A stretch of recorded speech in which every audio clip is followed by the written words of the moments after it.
Bajka o devljem kestenu. Bilo je to davno. Doba kad su svi kesteni bili jednaki, ali ipak i među njima bilo je razlike.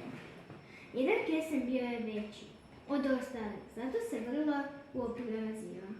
Ja sam stvoren za nešto bolje.